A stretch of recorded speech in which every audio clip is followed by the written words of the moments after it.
Once, in a land where the sun always shone, a little cloud named Drizzle felt lonely. It wanted to rain, but the sun was too bright. One day, Drizzle met a girl who loved rain.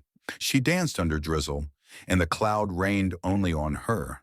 The sun watched, curious. As the girl danced, flowers bloomed around her. The sun realized that sometimes sharing the sky was beautiful. Drizzle was happy, and the girl had a secret garden. The sun learned that sharing joy brings unexpected beauty. Like, comment, and subscribe for more magical tales.